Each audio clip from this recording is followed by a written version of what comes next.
Celtics All-Star KYRIE IRVING underwent successful surgery on Saturday to remove 2 screws out of his left knee. But of course, the talk around town here is not only the fact that the Celtics will be heading into the playoffs without KYRIE IRVING, but how he's going to perform when he comes back next season. Nick, with the news coming out and of course him being out for so long and having to take care of himself health-wise, does that put any scare to you in terms of how he's going to perform when he gets back? And do you think the Celtics should think twice about what kind of deal they put together when it comes to re-signing him? Sign him. I say you sign him back. I mean, listen, first of all, you got an extra year there where you can make that decision and see how he plays. But Brad Stevens said it just 2 games ago. Surgery went perfectly. Expected back opening night for training camp. Now, I mean, Danny Ainge knew about this. Everybody, the world knew about it.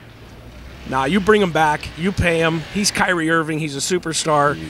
It was the right decision to bring him here, too. Yeah, no question. I don't think that because of what happened, you think to yourself, well, maybe they shouldn't have made the deal. I don't think that's the question necessarily. But, Chris, let's swing things over to you. Is that something that crosses your mind sometimes? Do you think that maybe the Celtics may have known more about this than they've actually let out to the public? Or do you think it's more of a, they're as surprised as we are about this whole situation? You know, it's tough. That's always the concern. How much are we, finding out? How much are teams telling us? Are they being transparent? Are they not? But again, kind of like Nick said, it's KYRIE IRVING. He's a superstar. You bring him back, you have to hope that, like they said, the surgery was completely successful. I don't think I've ever heard a doctor say the surgery went poorly. Right. Like, you're not really going to hear that. But, regardless, you're gonna hope that completely transparent, surgery went well, the screws are out, and he'll be good to go for the future. Opening night next year, he'll be good to go. So, yeah, you got to bring him back. Well, I think we all know that when that report came out that he was threatening to not only sit out the season if the Cavaliers didn't trade him, but he was also not obviously 100%, that we sort of known how severe this injury could have been or how, his knee wasn't 100%, right? Every time Cleveland knew that, right? Cleveland so did the Celtics. Of course, and the Celtics, anytime you injure a knee, you have surgery, there's going to be maintenance work. I mean, Danny Ainge has been teasing this for 3 months now. KYRIE has been pretty much saying, I don't know how much longer. I don't know how much longer. Right. So, I mean, this year's a bonus, right? We were there, you and I, opening night. When Gordon went down, I think I had them at 500. What did you have them at? Somewhere around there. Worst case scenario, yeah. And look at where the Celtics are sitting right now, 54 and what?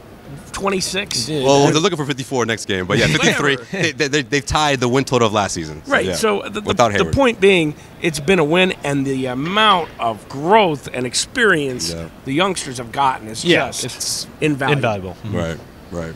Chris, I'm on the same page. I mean, like you said, it's a bonus. This season started off on the worst possible note. So, granted, you want to get his knee completely good to go, and it's it's fine. He'll be back good to go with everyone next year. So I think that's the main goal. You don't want to bring him back for the playoffs, and then next year on opening night, you're still iffy on Kyrie's knee. That's not worth it. So I'm 100% with you guys. So you guys not down to play the what-if game? If Kyrie was healthy, I don't like the what-if game. How far are they talking? You sound like Brad Stevens. You just like to play the what-if game. No, I mean, it is. Listen, he's out. It's over. The Celtics can potentially get out of the first round. Yeah. Hopefully. It's all a bonus. We're here covering TD Garden into May. But if not, listen, we've got, as media, the fans, we have the best opportunity in the next 5-6 years to cover this team. And the irony of it all is we're now watching Gordon Hayward walk back and forth behind the scenes here at the Garden. And he's getting healthy as Kyrie goes into surgery. So next season's going to be fun.